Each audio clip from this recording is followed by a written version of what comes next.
Hello everyone. Now we'll see examples on discrete time LTI system. And we have the first question is find convolution of first sequence X-Hopian and the other one is H-Hopian. तो अगर हमें convolution find out करना है तो सबसे पहले तो हम फॉर्मूला लिखेंगे as y of n is equal to convolution of X-Hopian with H-Hopian and it is equal to होता है summation k minus 2 plus infinity ये वाला same x of k into h of n minus k. ये है हमारा convolution का formula. अब अगर हमें ट्रेडिशनल वे से इसे फाइंड आउट करना है तो सबसे पहले तो के का लिमिट हमें जानना चाहिए, यानी कि कहाँ से कहाँ तक हमें इसे फाइंड आउट करना है. सेकेंड, वाई ऑफ एन जो आउटपुट सैम्पल्स वो कितने होने चाहिए ये हमें डिटरमाइन करना होगा. तो इसके लिए सबसे फर्स्ट स्टेप हम लिखेंगे number of samples of output sequence जो है y of n is equal to, इसका फॉर्मूला होता है L plus M minus 1. Now what is L, M, M? So basically L stands for number of samples of first sequence, M stands for number of samples of second sequence. अब अगर first sequence देखेंगे तो यहाँ पर हमें 4 samples है 1 2 3 4, तो L is equal to 4 हो जाएगा और ये चपेन के भी 4 सैम्पल्स है तो M में हो जाएगा 4.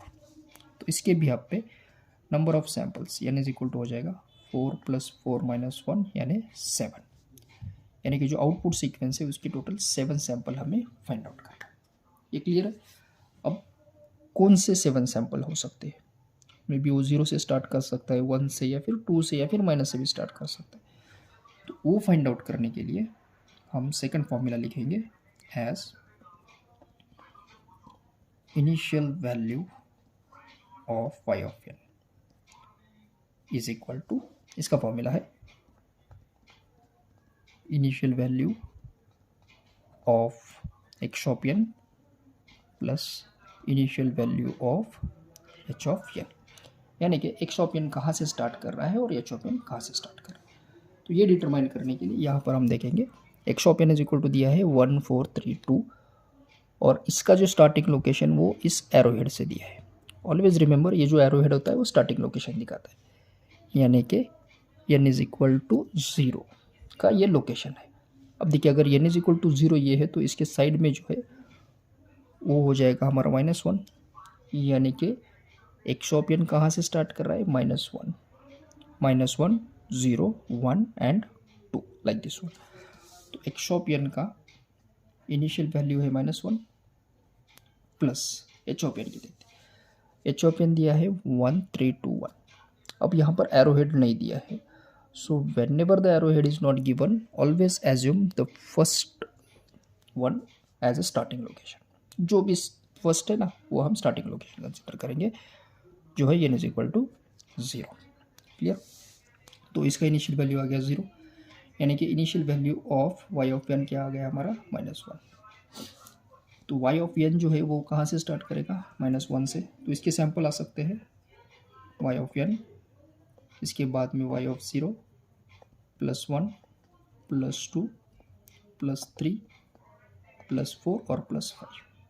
टोटल 7 सैम्पल्स है. क्या देखेंगे 1 2 3 4 5 6 एंड 7. सो जो टोटल 7 सैम्पल्स हमें डिटरमाइन करने थे उसका स्टार्टिंग वैल्यू क्या है y ऑफ -1 और लास्ट वैल्यू है 5. क्लियर. ये दो इंपॉर्टेंट फॉर्मूलाज हैं. अब इसके भी यहाँ पे हम ये वाला इक्वेशन लिखेंगे y of n is equal to summation k is equal to -infinity है लोअर लिमिट है -1 और जो अपर लिमिट है वो +5 है. x of k into h of n minus आ गया. अब हम वैल्यू पुट करना स्टार्ट करेंगे, यानी कि n का वैल्यू स्टार्ट करेंगे. सो थर्ड स्टेप में मैं यहाँ पर लिखूँगा for n is equal to ये वाला सैम्पल -1. यहाँ से हम स्टार्ट करेंगे तो इक्वेशन हो जाएगा y of -1 is equal to summation -1 to +5 x of k into h of -1 - k. Clear. अब ये वैल्यूज़ हमें डिटरमाइन करनी है. तो ये वैल्यूज़ अगर डिटरमाइन करनी है तो हम दोनों जो सीक्वेंस है उसको स्केच करेंगे. फाइन। ये फर्स्ट वाला और ये सेकंड वाला, और वो भी किसके फॉर्म में लेना है, एक्स ऑफ के और एच ऑफ के फॉर्म में। तो सबसे पहले तो ये स्केच करेंगे एक्स ऑफ के। देखिए ये स्टार्ट हो रहा है -1, देन 0 है, देन +1 और +2 है। तो एक्स ऑफ के हमें मिलेगा -1 के लिए इसका एम्पलीट्यूड 1 है, देन 0 के लिए 4 एम्पलीट्यूड है। तो ये 0 के लिए एम्पलीट्यूड इसका 4, देन +1 के लिए 3 है, और 2 के लिए इसका एम्पलीट्यूड है 2। तो ये आ जाएगा हमारा एच ऑफ के। अब हम स्केच करेंगे एच ऑफ के को। तो ये एच ऑफ के आ जाएगा 1 3 2 1 दिया है, 0 से स्टार्ट करेगा ये। तो 0 के लिए एम्पलीट्यूड 1 है, देन 1 के लिए 3 एम्पलीट्यूड है, देन इसका 2 एम्पलीट्यूड है 2 के लिए, और 3 के लिए एम्पलीट्यूड है 1। ये है हमारा एच ऑफ के। ये दोनों सिग्नल्स हमने स्केच करके लिए। अब अगर हमने स्केच किए हैं तो देखेंगे क्या रिक्वायरमेंट है। एक्स ऑफ के तो अवेलेबल है, हमें फाइंड आउट करना है ये वाला टर्म एच ऑफ -1 - के। तो एच ऑफ -1 - के में सबसे पहले हम फाइंड आउट करेंगे एच ऑफ -के को। ओके, अब एच ऑफ -के को फाइंड करने के लिए हमें टाइम रिवर्सल प्रॉपर्टी यूज़ करनी पड़ेंगे, यानी कि यहाँ पर लिखेंगे रिप्लेस के बाई -के। तो जो प्लस के का वैल्यू है माइनस हो जाएगा, माइनस का प्लस हो जाएगा। तो इस वाले को फोल्ड करेंगे हम। स्टार्ट करेंगे 0 के साथ। देखिए 0 का एम्पलीट्यूड तो 1 है, ये तो फिक्स हो जाएगा 1। अब +1 हो जाएगा -1, एम्पलीट्यूड 3, +2 हो जाएगा -2, एम्पलीट्यूड 2, और +3 हो जाएगा -3, जिसका एम्पलीट्यूड है 1। ये आ जाएगा हमारा एच ऑफ -के। अब इस एच ऑफ -के को हमें शिफ्ट भी करना है। कितने मिनट से करना है, -1 से करना है। इसके लिए हम क्या करेंगे, तो सिंपली इस वाले टर्म को इक्वेट करेंगे 0 के साथ। -1 - के इज इक्वल टू 0, तो -1 इज इक्वल टू +के, यानी के इज इक्वल टू आ जाएगा -1। सो यहाँ पर हम लिखेंगे शिफ्ट एच ऑफ -के बाई -1 यूनिट्स। तो जो भी एच ऑफ -के है उसमें हम इसको ऐड करेंगे -1 को। तो यहाँ से स्टार्ट करेंगे -3 -1 यानी -4, इसका एम्पलीट्यूड है 1, देन -2 -1 -3, एम्पलीट्यूड है 2, देन -1 -1 -2, इसका एम्पलीट्यूड है 3, और 0 -1 यानी -1, इसका एम्पलीट्यूड है 1। और यहाँ पर कहीं पर तो 0 हो जाएगा, ये तो 0 ही रहेगा। ये है एच ऑफ -1 - के। क्लियर। अब हमें क्या करना है, तो के की वैल्यू -1 से लेके -5 तक यहाँ पर सब्सटीट्यूट करनी है और इनको मल्टीप्लाई करना है। फाइन। सो यहाँ पर हम मल्टीप्लाई करेंगे एक्स ऑफ के और इस वाले टर्म को। तो देखिए यहाँ पर ये वाला स्टार्ट कर रहा है -4 से, और ये -1 से स्टार्ट कर रहा है, यानी -4 -3 -2 के लिए यहाँ पर एम्पलीट्यूड 1 2 3 है, लेकिन इस वाले केस में एम्पलीट्यूड 0 है। तो -4 -3 -2 के लिए दोनों का रिजल्ट 0 आ जाएगा। नेक्स्ट -1 के लिए यहाँ पर एम्पलीट्यूड 1 है, और -1 के लिए यहाँ पर एम्पलीट्यूड 1 है। तो हम लिखेंगे y - 1 is equal to amplitude का मल्टीप्लिकेशन 1 × 1 प्लस 0 के लिए यहाँ पर एम्पलीट्यूड 4 है, 0 के लिए एम्पलीट्यूड 0 प्लस, अब देखिए यहाँ पर एम्पलीट्यूड है 3 2, लेकिन यहाँ से अप टू इन्फिनिटी तक एम्पलीट्यूड 0 है, तो नेक्स्ट टर्म तो 0 आ जाएगा। So we are left with 1 × 1 1, 4 × 0 0 plus 0, यानी आंसर आ गया हमारा 1। तो सिंपली क्या करना है, हमें मल्टीप्लाई करना है एक्स ऑफ के को, और जो भी टर्म हमें मिल रहा है उसको मल्टीप्लिकेशन करना है। क्लियर।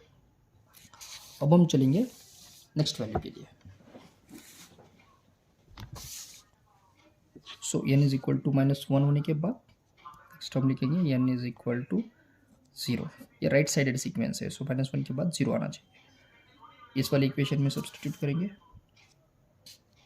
तो y0 मिलेगा समेशन -1 to 5 x of k into h of 0 minus के, यानी ये हो जाएगा h ऑफ -k। तो इन दोनों सिग्नल का मल्टीप्लिकेशन करना है। तो आप देख सकते हैं ऑलरेडी x ऑफ k तो हमारे पास है और h ऑफ -k भी हमने ड्रॉ किया था। अब इन दोनों को अगर मल्टीप्लिकेशन करेंगे तो आप देख सकते हैं -3 -2 के लिए यहाँ पर एम्पलीट्यूड 1 2 है, लेकिन -3 -2 नहीं है, तो दोनों का रिजल्ट 0 आ जाएगा। Now will start with 1। -1 के लिए यहाँ पर एम्पलीट्यूड 1 है, -1 के लिए यहाँ पर एम्पलीट्यूड 3 है, तो इन दोनों का हो सकता है multiplication. Will be writing 1 into 3 plus, अब देखिए 0 के लिए यहाँ पर एम्पलीट्यूड 4 है, इंटू यहाँ पर 0 के लिए एम्पलीट्यूड 1 है, प्लस अब अगर यहाँ पर देखेंगे तो 3 2 एम्पलीट्यूड है, लेकिन यहाँ पर एम्पलीट्यूड 0 है पूरा, तो नेक्स्ट जो भी मल्टीप्लिकेशन हो 0 आ जाएगा। सो अगर मल्टीप्लिकेशन करेंगे तो ये हो जाएगा 3 + 4, यानी y ऑफ 0 का वैल्यू है 7। ठीक है, तो सेकंड सैंपल आ गया 7 का। अब next n is equal to लेते हैं 1, यानी +1, तो y1 मिलेगा -1 to 5 x k into h of 1 - k। तो जो ये सिग्नल है h ऑफ -k, इसको शिफ्ट करना है।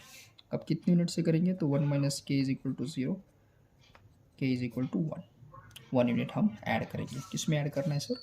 ऐड करना है h ऑफ -k में। स्टार्ट करेंगे -3 से, फर्स्ट वैल्यू -3 + 1 यानी कि 2 हो जाएगा। तो हम लिख सकते हैं for -2 amplitude is 1, then it is -2 + 1 यानी -1, इसके लिए एम्पलीट्यूड है 2। नेक्स्ट -1 + 1 0, तो 0 के लिए इसका एम्पलीट्यूड है 3, देन ये है 0 + 1 यानी कि 1, इसका एम्पलीट्यूड है 1, तो ये हो जाएगा h ऑफ 1 - k। आ गया h ऑफ 1 - k। अब again the same process, x of k से मल्टीप्लाई करेंगे। इट इज स्टार्टिंग फ्रॉम -1 और ये स्टार्ट करें -2 से, तो डेफिनेटली हमें कहाँ से स्टार्ट करना है? -1 से। -1 के लिए यहाँ पर एम्पलीट्यूड 2 है, तो लिखेंगे y1 इज इक्वल टू, देखिए ये भी वैल्यू 1 है, इनटू ये वैल्यू भी है 2 प्लस नेक्स्ट वैल्यू 0 के लिए यहाँ पर 4 है, इनटू 0 के लिए यहाँ पर 3 है, सो यार इट 3 प्लस 1 के लिए यहाँ पर 3 है और 1 के लिए यहाँ पर 1 है। देन नेक्स्ट वैल्यूज आप देख सकते हैं, 2 के लिए 2 है, लेकिन यहाँ पर 2 नहीं है, तो 0, तो यहाँ से पूरा 0 आ जाए। So 2 + 12 + 3, so it will be 70, यानी कि y1 हमें मिला 70। In the same manner if I take n is equal to 2, तो y2 मिलेगा समेशन -1 to 5 x of k into h of 2 - k। अब यहाँ से अगर हम देखेंगे तो सिग्नल जो है वो राइट को शिफ्ट हो रहा है 1 यूनिट से, यानी कि ये जो सिग्नल है 1 यूनिट से शिफ्ट हो जाएगा। तो डायरेक्टली भी हम लिख सकते हैं -2 की जगह पे -1, देन -1 की जगह पे 0, देन 1 के लिए 3 और 2 के लिए 1 आ जाएगा, h of 2 - k। We are writing it directly.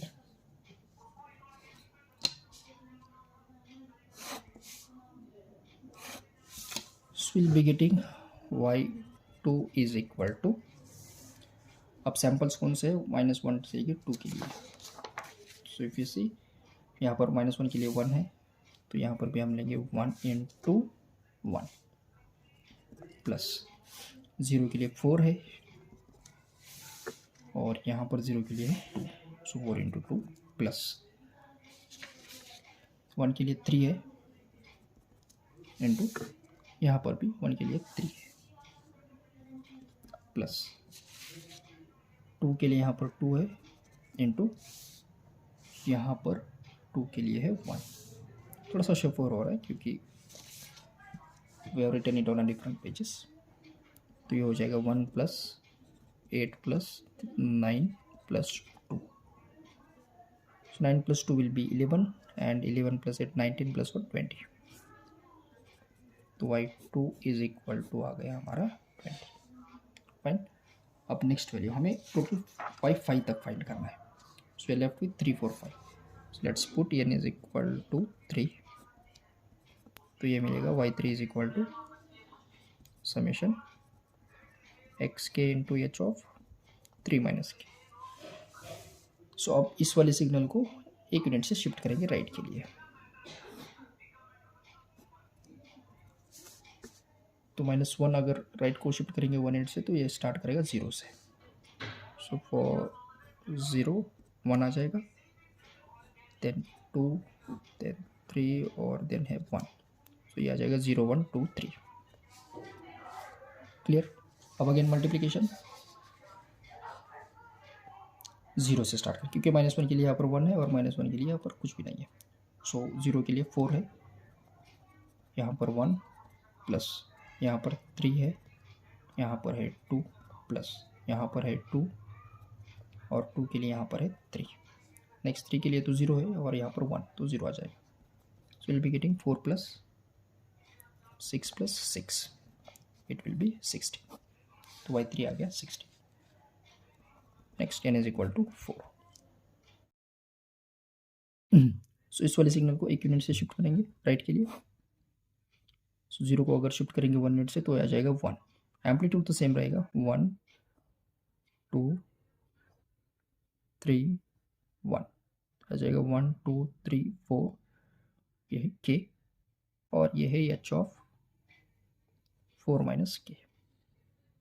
So will be getting y4 as multiplication. -1 के लिए तो कुछ नहीं है, 0 के लिए यहाँ पर 4 है। अब 0 के लिए यहाँ पर कुछ नहीं है तो दोनों का मल्टीप्लीकेशन 0। 1 के लिए यहाँ पर 1 है, 1 के लिए 3 है प्लस 2 के लिए 2 है और यहाँ पर भी 2। बाकी वैल्यू तो 0 आ जाएगी। So we will be getting 3 plus 4 that is 7। तो y4 आ गया 7। Now we are left with only single value, that is y is equal to 5।